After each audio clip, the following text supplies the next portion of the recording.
Days of relentless rain have triggered flooding across eastern and southern China, forcing emergency teams into action. A slow-moving rain belt has left rivers swollen and streets submerged from the Yangtze Basin to Guizhou Province. Footage Monday showed responders opening manholes to drain floodwater, vehicles inching through submerged roads, and residents wading to safety. In Anhui, downpours flooded Manshan, Mingguang, and Chuzhou, pushing reservoir levels higher. In Guizhou, more than 3,000 people were affected, with 2,380 evacuated as rescue crews cleared mud and debris.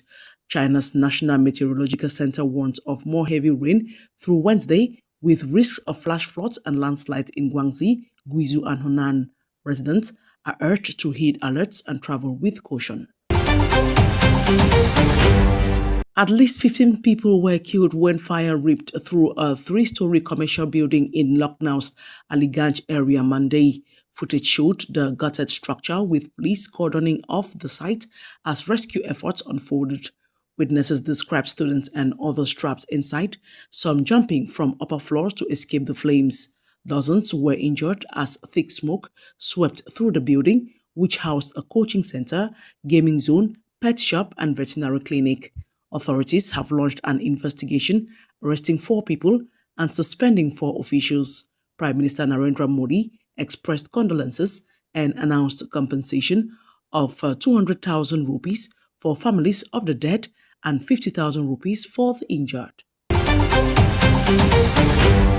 Iranian President Masoud Pezeshkian arrived in Islamabad Tuesday for an official visit following the weekend US-Iran summit in Switzerland. He was welcomed with full honors by Pakistani President Asif Ali Zardari and Prime Minister Shehbaz Sharif, including a 21-gun salute and Air Force flyover. Foreign Minister Abbas Araghchi also joined the delegation, greeted by Deputy Prime Minister Ishaq Dar. Before departing Tehran, Pezeshkian said the trip was in appreciation of Pakistan's mediation role and stressed Iran's demand for full implementation of the memorandum signed with Washington. The Bergenstock talks produced a roadmap for a final agreement within 60 days, including a high-level committee and a communication channel to reduce risks in the Strait of Hormuz. Mediators Pakistan and Qatar say the framework aims to ease tensions and protect global shipping. Russia has warned that potential U.S. plans to produce Patriot missile systems in Ukraine would escalate the conflict. Deputy Foreign Minister Sergei Ryabkov said in Moscow Tuesday that such moves deepened tensions and reaffirmed Russia's determination to achieve its military objectives.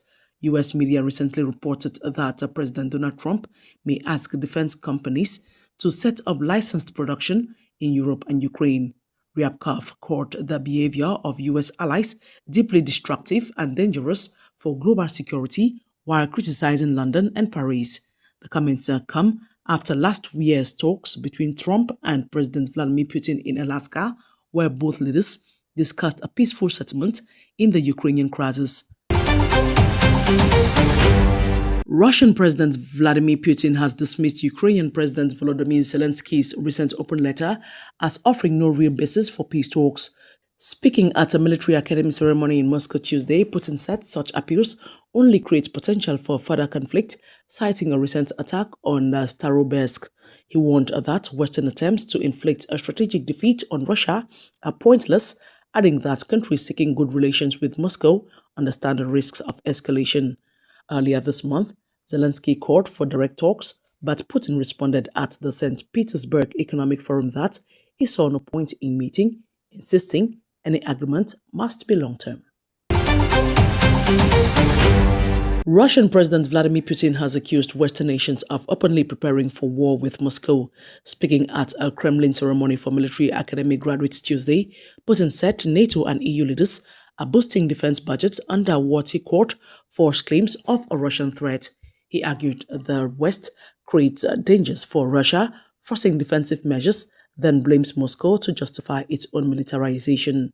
Putin stressed Russia advocates equal security through a multipolar world order, but warned it is ready to respond to any threat, noting the nuclear triad is being modernized. The Grand Kremlin Palace hosted more than 600 graduates from Russia's defense and security institutions alongside senior officials and lecturers. Iran's negotiating team met Sultan Haitham bin Tariq in Muscat Tuesday to brief him on the latest developments in talks with the United States. Footage from Al Baraka Palace showed the Sultan speaking with Parliament Speaker Mohammed Bagher Ghalibaf and Foreign Minister Abbas Araghchi, while the Iranian delegation also held separate talks with Omani Foreign Minister Badr al-Busaidi. Omani media said the Sultan expressed hope for a final deal covering safer navigation in the Strait of Hormuz and Iran's nuclear program. Iranian outlets reported plans to establish a joint committee with Oman to manage the strait. The meetings follow US-Iran talks in Switzerland at the weekend, mediated by Pakistan and Qatar. Both sides agreed to a memorandum of understanding, giving 60 days to secure a final agreement and reduce risks in one of the world's most sensitive oil corridors. The Arab League Council has welcomed the memorandum of understanding signed between the United States and Iran, while warning against further attacks on Gulf countries and Jordan. Meeting in Amman Monday, Jordanian Foreign Minister Ayman Safadi said the deal must move forward, stressing respect for Arab sovereignty and condemning past Iranian strikes on GCC states. Bahraini Foreign Minister Abdul Latif Al-Zayani called the MOU an indispensable step toward regional peace and stability, urging strict adherence to its terms.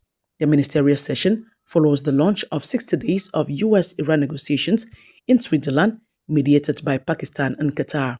The agreement comes after months of regional tensions, including a joint US-Israel operation against Iran in February and Tehran's retaliatory missile and drone attacks. The first advisory meeting of National Human Rights Institutions of the Shanghai Cooperation Organization (SCO) took place Tuesday in Bishkek. Russian Commissioner Yana Lantratova highlighted support for nearly 35,000 families, including those of participants in the special military operation, and noted her office handles over 400,000 complaints annually. Kyrgyz Commissioner Jamila Jamambayeva said the consultative format could become a key platform for sharing practical experience, while Tajik Commissioner Umed Bubuzoda urged attention to rights in migration and the digital sphere. Delegations from Russia, China, Kyrgyzstan, Belarus, India, Pakistan, Kazakhstan, and Tajikistan attended the meeting, which aimed to strengthen cooperation and address common challenges across SCO member states. Russian Security Council Secretary Sergei Shoigu has said Western nations are driving unprecedented instability in the world. Speaking at a BRICS security meeting in New Delhi on Tuesday, Shoigu said Western elites are trying to maintain dominance while ignoring the rise of a multipolar world order. He pointed to crises around the Strait of Hormuz and Western attempts to damage Russian infrastructure, attacking what he called the West's rules-based order as the law of the strongest. Shoigu urged BRICS to lead efforts to build a fairer global security architecture and proposed creating independent communication systems using Russian low-orbit satellites as alternatives to Starlink and OneWeb. India is hosting the BRICS National Security Advisors meeting running from June 22 to 23, focusing on coordination and regional security. Kenya has ordered an immediate halt to preparations for a controversial US-backed Ebola quarantine facility at Laikipia Air Base. Health Minister Aden Duale told the High Court Tuesday that all construction and related activities would stop pending a legal petition filed by the Katiba Institute.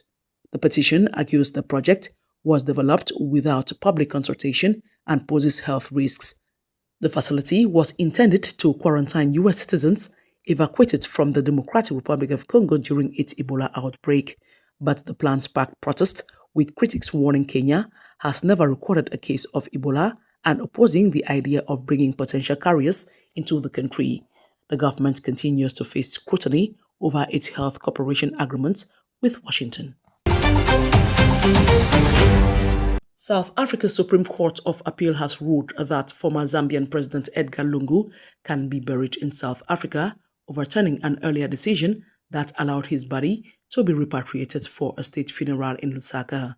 The ruling ends a bitter dispute between Lungu's family and the Zambia government, which wanted him laid to rest alongside other former presidents.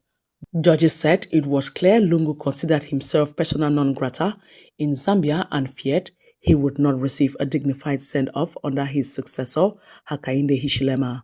Lungu's family has sought a private burial, citing strained relations with the current government. The decision now paves the way for his funeral to be held in South Africa, where he died.